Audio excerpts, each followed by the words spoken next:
Hello दोस्तों। कैसे हो आप सब लोग? आज हम बात करेंगे हाल ही में रिलीज हुई मूवी प्लेन के बारे में।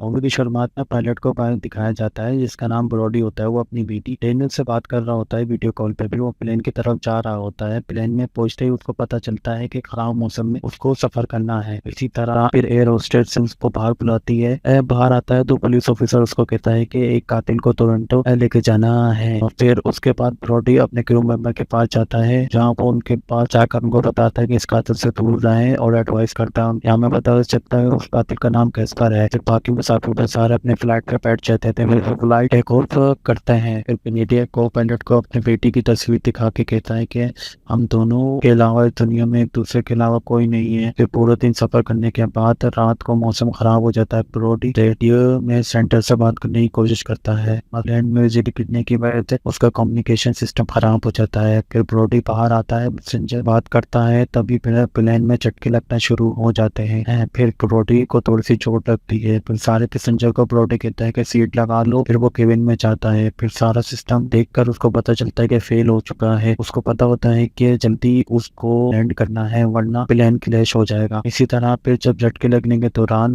पुलिस ऑफिसर का मोबाइल कट जाता है तो एयर होस्टेस उसको मदद के लिए अपनी सीट पर को दी जाता है। फिर उसके बाद झटके लगने शुरू हो जाता है प्लेन में। तो उस प्लेन में झटके लगने के लिए वो दोनों ऊपर से टकराते हैं और दोनों की मौत हो जाती है। फिर पिलेटी एक जंगल में किसी तरह लैंड करवाता है प्लेन को। फिर तो दूसरी तरफ जिस कंपनी का ये प्लेन होता है को पता चल जाता है कि प्लेन गायब गया है क्योंकि प्लेन से सारा कम्युनिकेशन सिस्टम बंद हो चुका होता है। और उसको पता होता है प्लेन एयरपोर्ट पे किसी भी एयरपोर्ट पे लैंड नहीं हुआ है। फिर कंपनी का ओनर एक स्पाई को बुलाता है और उसको कहता है कि प्लेन के बारे में इन्वेस्टिगेशन करें। फिर ब्रोडी प्रोसीजर से कहता है कि प्लेन में थोड़ी बहुत बिजली बची है, प्लेन थोड़ी देर में सही हो जाएगा। फिर ब्रेडी ने को पायलट के साथ प्लेन में चलता है तो चेक करता है। वहाँ उसको पता चलता है कि बिजली तो बस थोड़ी सी ही है। फिर इस तरह वो पुलिस ऑफिसर का बैग जाके चेक करता है। उस पुलिस ऑफिसर का बैग चेक करने से उसको पता चलता है कि केस पर पहले आदमी में था। फिर ब्रोडी को पायलट उसको बताता है कि हम जिस आइलैंड पे हैं वहाँ पे कोई सरकार नहीं है, कोई रूल्स एंड रेगुलेशन नहीं है, यहाँ सिर्फ आदिवासियों का राज चलता है। फिर ब्रोडी इस तरह अपने कपड़े चेंज करता है और ब्रोडी अपने पैसेंजरों से कहता है कि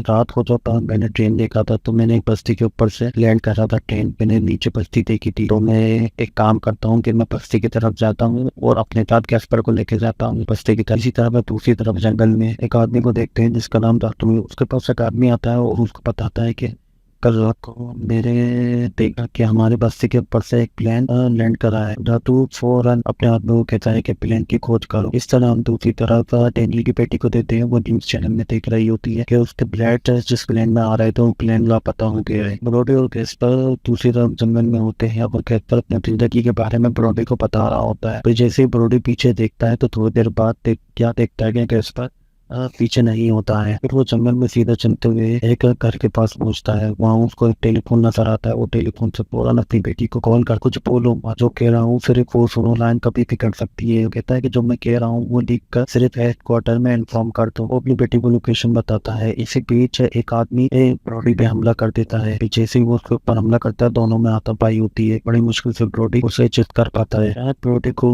गोलियों की आवाज सुनाई देती है। वो सामने देखता है तो गैस पर खड़ा होता है। गैस पर उसको कहता है कि यहाँ से हमें जल्द से जल्द निकलना चाहिए। वो ब्रोडी को एक गन देता है। दूसरी तरफ टाटू के पास उसके आदमी आके उसको इन्फॉर्म करते हैं कि प्लेन बहुत बड़ा है और वो माइल्स के पास है। इस सलाह टाटू फिर उनकी तलाश में निकल जाता है। दूसरी तरफ हम देखते हैं कि ब्रोडी देखते हैं एक कमरे के अंदर बहुत सारे पासपोर्ट वगैरह पड़े हैं। उसको पता चलता है कि यहाँ पे लोगों को बंदी बनाकर सरकार से पैसे मांगा जाता था। फिर बेटी फौरन गाड़ी में बैठता है और प्लेन की तरफ रवाना होने लगता है। तो इस तरह उन प्लेन की खोज में निकल जाता है और उसको पता चल जाता है। वो प्लेन के पास पहुंचता है। वो पायलट से कैप्टन के बारे में पूछता है तो कोई पायलट कोई ना कोई बहाना बना देता है। इस तरह पीछे से झाड़ी में छुप बॉडी थी सब मंत्रा देख तभी एक लड़की वहां से भागने की कोशिश करती है लेकिन वो लोग उसे गोली मार देते हैं। ये सब बॉडी देख रहा होता है। वो आते में इनके पास आने की कोशिश करता है लेकिन उनका गैस्पर उसको रोक लेता है। गैस्पर उसे कहता है कि अभी हम कुछ नहीं कर सकता, मैं सही बात करते तो वो उन सब लोगों को जबरदस्ती बस के अंदर बैठने को कहता है। वो अपने दो आदमी को छोड़ के सारे पैसेंजर को ले जाता है। गैस्पर और ब्रोडी उन दोनों आदमियों से मुकाबला करते हैं, एक आदमी को मार देते हैं। दूसरा आदमी से पूछते हैं कि वो ये सब पैसेंजरों को कहाँ लेके गए। वो आदमी कहता है कि उसको पास के गांव में लेके जा रहे हैं और उनको एक हाउस में रखा जाएगा। दूसरी तरफ प्लेन के ऑनर को उसकी बेटी मैसेज दे देती है। प्लेन का ऑनर कहता है कि हमारे पायलट जब तक वहाँ पे उस आइलैंड के ऊपर उड़ेंगे और तब तक उतरेंगे जब तक उनको कुछ ना कुछ हासिल नहीं हो जाता। यहाँ पे रोडी प्लेन में एक मैसेज छोड़कर दूसरे गांव में चला जाता है जहाँ पैसेंजर को रखाया होता है। दूसरी तरफ रेस्क्यू ऑफिसर को सैटेलाइट के जरिए प्लेन ढूंढ लेता है। फिर वो उन अपने गार्ड को उसकी लोकेशन सेंड करता है ताकि वो जल्द से जल्द उनको ढूंढ सके। या डाटू के आदमी उन पैसेंजर में से 4 आदमी लोगों को बाहर निकालते हैं, उनको वीडियो बना के वापसी उनको वेयर हाउस में डाल देते हैं। दूसरी तरफ रेस्क्यू ऑफिसर के गार्ड प्लेन के पास पहुंच जाते हैं। इसी तरह रेस्क्यू ऑफिसर सैटेलाइट के जरिए उनको देख रहा होता है। इसी तरह ब्रॉडी का मैसेज उनको मिल जाता है कि सबको बंधक बना दिया है। फिर ब्रॉडी और कैस्पर इसी तरह वेयर हाउस के पास पहुंच जाते हैं। वहाँ वो वेयर हाउस का ताला खोलकर उनका ताला सबका हाथ खोलते हैं। सबका हाथ खोलने के बाद उनको बस में बिठाया जाता है।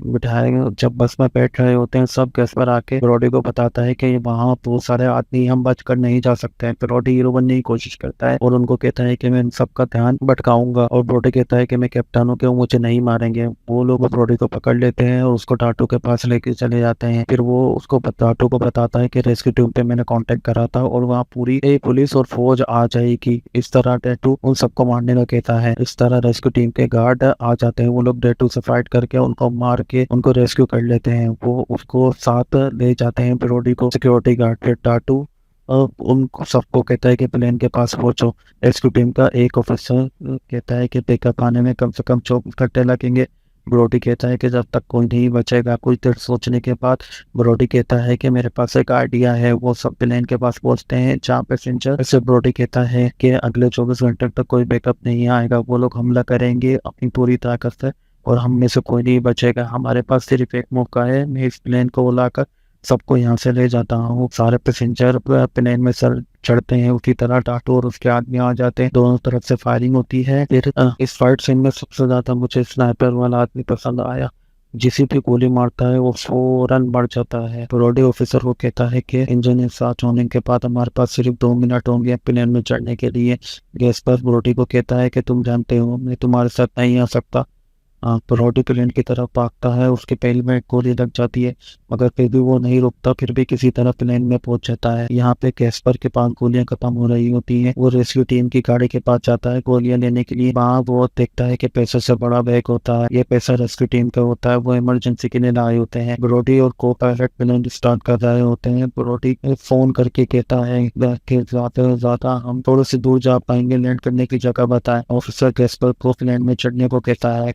पर लेकिन पैसे वाले एक लेकर जंगल में चले जाता है। रेस्क्यू के सारे ऑफिसर प्लेन में चल देते थे। डाटू एक गाड़ी प्लेन के सामने खड़ा कर देता है और डाटू प्लेन पर हमला करने जा रहा था। गैस पर डाटू को मार देता है। गैस पर वहां से भागा नहीं था। डाटू प्लेन पे अभी भी फायरिंग कर रहा था लेकिन वो उसको उसकी प्लेन को उड़ाकर चले आता है। गैस पर बैग के साथ जंगल में कहीं ना गायब हो जाता है। फिर हम ब्रॉडी को देखते हैं, वो प्लेन को संभालने की कोशिश कर रहा होता है लेकिन उसको दर्द बहुत हो रहा होता है।